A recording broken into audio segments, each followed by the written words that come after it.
Officer Brandon Cole approached the car window with routine confidence.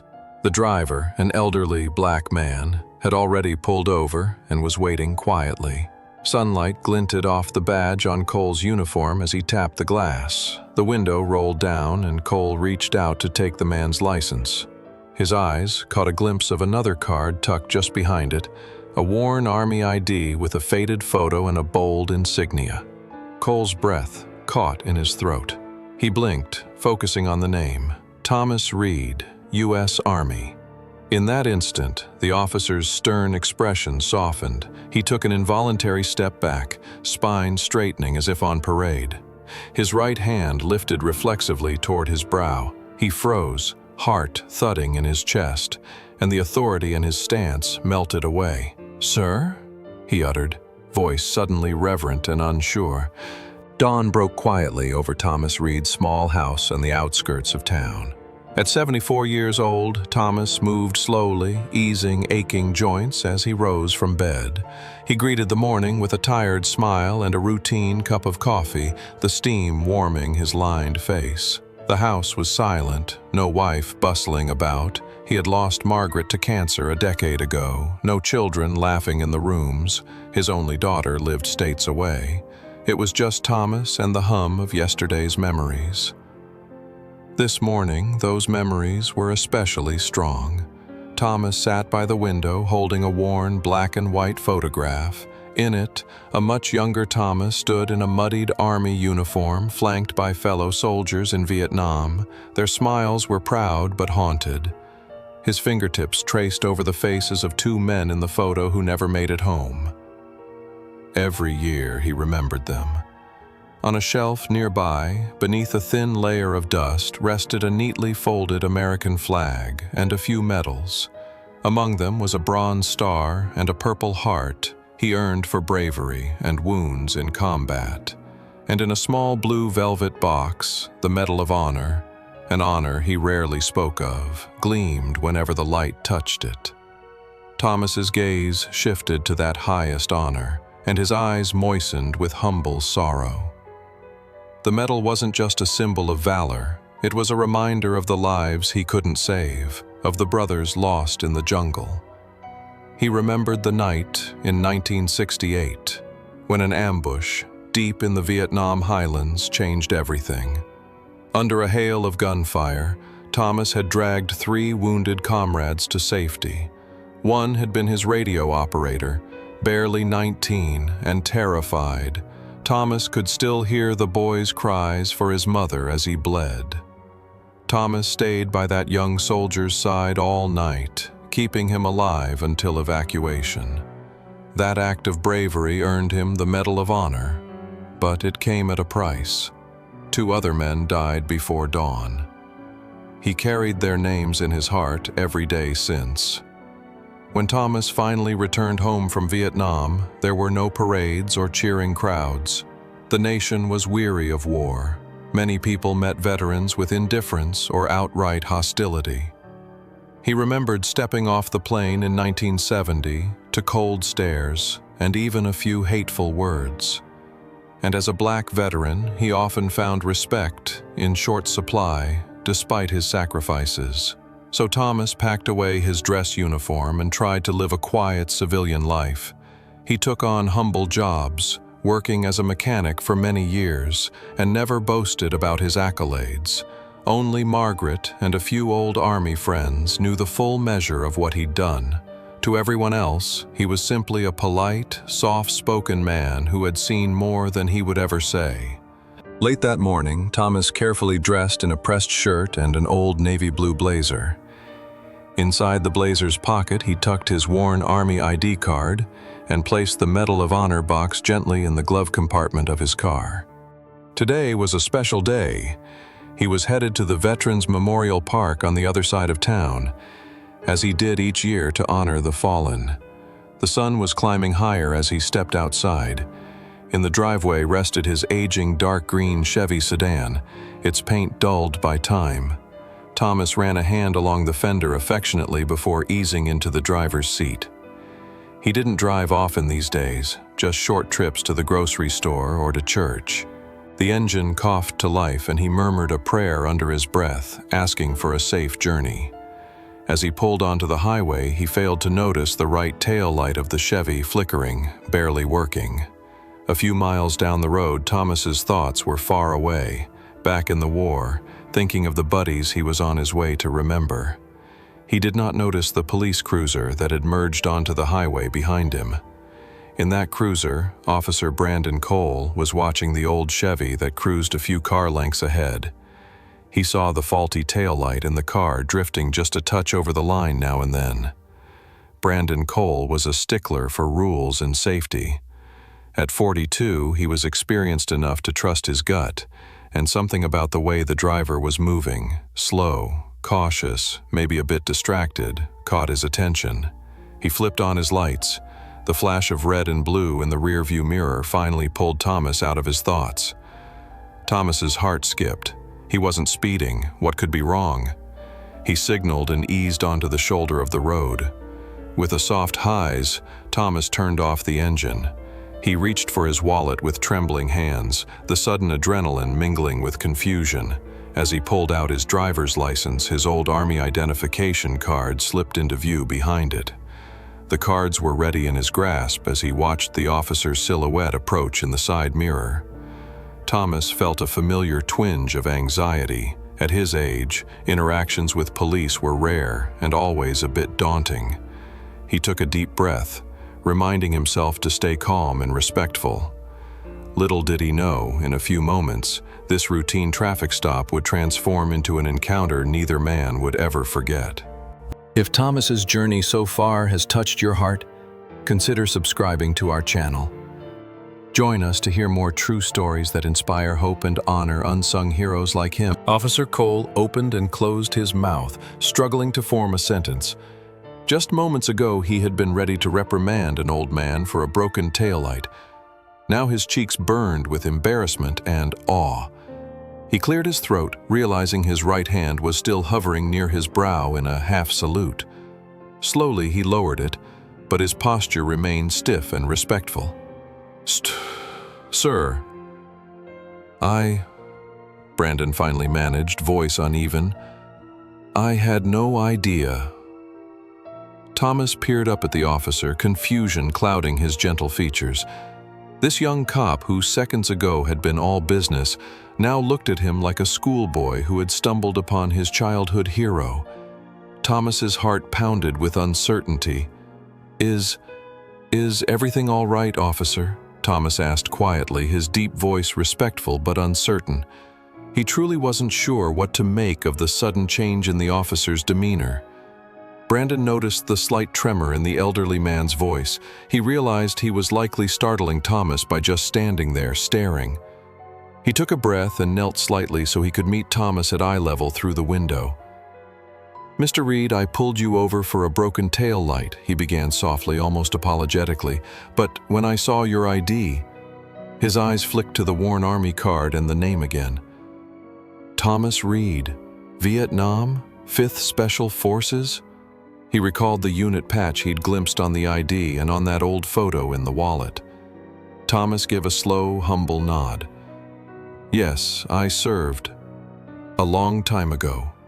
Brandon's breath caught. Sir, did you receive the Medal of Honor? Thomas blinked in surprise at the question. He hesitated, then answered softly, Yes, I did. There was no pride in his voice, only humility and a hint of pain. He reached over to his glove box, hands unsteady, and popped it open.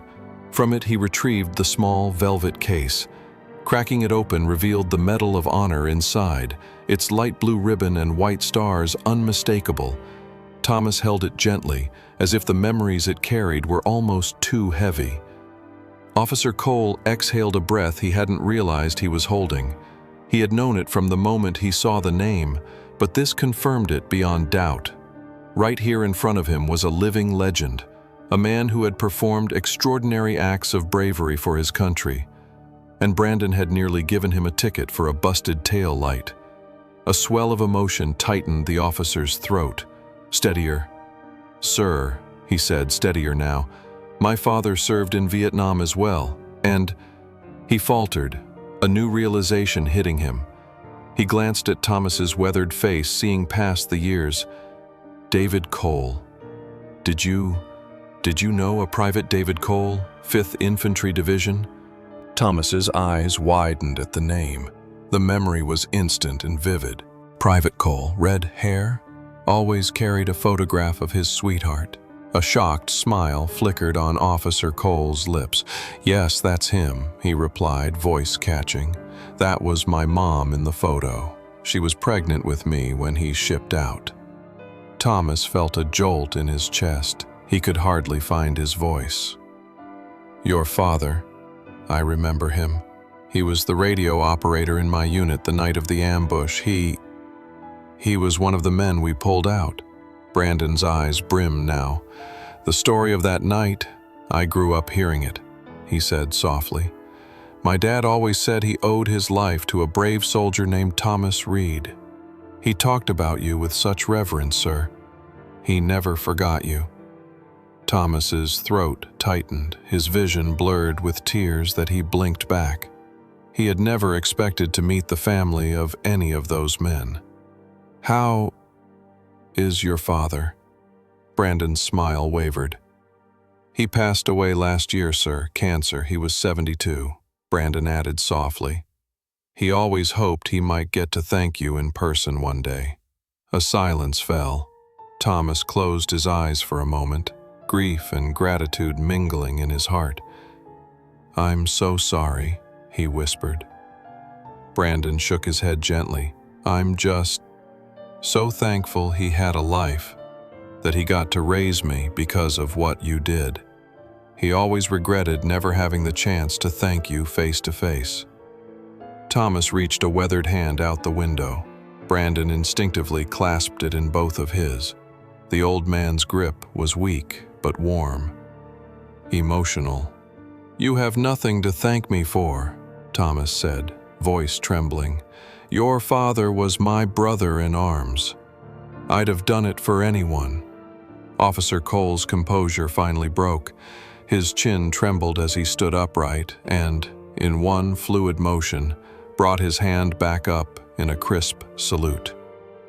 But this time, it was no reflex or half measure. It was a full, solemn salute from a man who deeply meant it.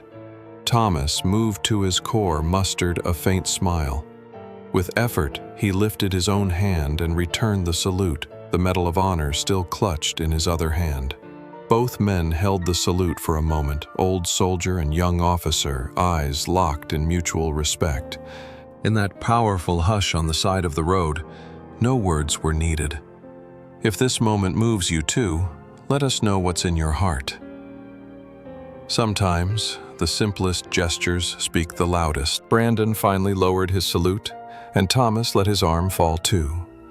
For a moment they simply looked at each other, the young officer and the old soldier, both of their eyes wet with tears that hadn't yet fallen. In that gaze, decades of pain, gratitude, and respect passed between them without a single word. Officer Cole took a half-step back and came to rest at ease, letting out a shaky sigh. "Sir," he began, then corrected himself. "Thomas." His voice was soft with admiration, apologetic. "I'm sorry. For earlier, for pulling you over like this, I didn't know." He shook his head, recalling his brusque tone at the start of the stop, and felt a flush of shame. I was wrong to treat you like just another traffic stop. You've given so much to all of us."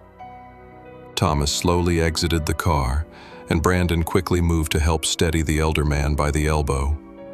Thomas waved off the help with a gentle smile, standing tall on his own, despite a slight tremor in his legs. "Son, you were just doing your job," he said kindly. "I never expected any special treatment." He reached out and patted the young officer's shoulder, warmly. "And please, call me Tom." Brandon nodded, a faint smile finally warming his face. "Chuckle, only if you call me Brandon," he replied. Brandon cleared his throat and glanced at the Medal of Honor in Thomas's hand. "Curious. May I?" he asked, gesturing. Thomas placed the metal box carefully in Brandon's hands. The officer stared at the star-shaped metal for a moment in reverent silence before handing it back. "Thank you for your service, Tom," he said sincerely, the simple phrase carrying the weight of his heart. Thomas's eyes crinkled with a mix of sorrow and pride. It was an honor to serve, and to have fellows like your father. He laid a hand on Brandon's arm. "You know, he saved my life too, that night. We saved each other." Brandon felt a sting of tears and looked away toward the horizon, composing himself. The midday sun had started to dip toward afternoon, casting long shadows from the two men standing by the roadside. "Where were you headed, Tom?" Brandon asked after a moment, already suspecting the answer. "Veterans Memorial Park," Thomas replied, "to visit some old friends." Brandon managed a smile and nodded. "May I escort you? I'd be honored to drive over with you and make sure you get there safely." Thomas's eyebrows rose in surprise, then gratitude. "So you don't have to do that, Brandon. I'm sure you have duties." Brandon held up a hand politely. "It would be my privilege, sir," he insisted, then chuckled softly. "Forgive me, Tom." A few minutes later, the traffic stop became a motorcade of two. Officer Cole's cruiser led the way with lights flashing, not as a warning, but as an honor guard. Thomas followed behind in his old Chevy. They drove through town, passing small shops and houses. People on the sidewalks glanced at the unusual sight: a police car escorting an elderly driver, some even placing hands over hearts or waving, perhaps sensing it was a veteran being honored. At the Memorial Park's entrance, Brandon stepped out of his cruiser and opened Thomas's car door for him. Arm in arm, they walked toward a polished granite wall etched with names of the fallen. Thomas's cane tapped lightly on the path as they approached the section where some of his comrades' names were carved. He took a wreath of flowers he'd brought and laid it gently beneath the wall. Brandon stood beside him, removing his hat and holding it against his chest. In that quiet moment, under the fluttering American flag, two generations paid their respects together, one remembering lost brothers, the other honoring a father's savior. Thomas whispered a few words to his long-gone friends, words only he and the wind could hear. Brandon closed his eyes, thinking of his father and what this moment would mean to him. When they finally stepped back, Thomas extended his hand once more. This time, Brandon didn't hesitate. He clasped Thomas's hand firmly, and then, overcoming formality, gently pulled the old veteran into a brief embrace. The two men, so different in age and background, shared a bond now, forged by sacrifice, respect, and gratitude. As the sun began to set over the trees, coloring the sky with hues of gold, Thomas thanked Brandon for everything. "No, thank you," Brandon replied earnestly. He walked Thomas back to his car, ensuring he was safely inside and buckled. They exchanged one last look, Brandon's eyes full of admiration, Thomas's filled with quiet joy. "You take care now, Brandon," Thomas said, his hand trembling in a parting wave. "You too, Tom," Brandon replied with a warm grin. He hesitated for a moment, then added, "You know, my mother, that sweetheart from your friend's photo, is still alive. I bet she'd love to meet you someday." Thomas's face lit up with surprise. "I'd like that very much," he said softly. Brandon nodded. "Good. We'll meet again soon, okay?" Brandon replied, almost fatherly in concern. Thomas nodded with a grin. Brandon watched as Thomas drove off slowly, the old Chevy merging back into the flow of traffic. Only when the car was out of sight did Brandon return to his cruiser. He sat for a moment behind the wheel, collecting himself. Today had started as just another shift, and now it felt like his heart had been profoundly changed. He knew he would never look at an elderly stranger the same way again. Every face, he realized, hides a story, and some of those stories are of heroes walking quietly among us. With a renewed sense of purpose and humility, Officer Brandon Cole drove away, silently vowing to carry this lesson forward. This true story shows how a simple act of respect can bridge generations. If Thomas and Brandon's journey moved you, let us know your thoughts in the comments. Remember to treasure the stories of those around you. Sometimes the greatest heroes are the ones we least suspect.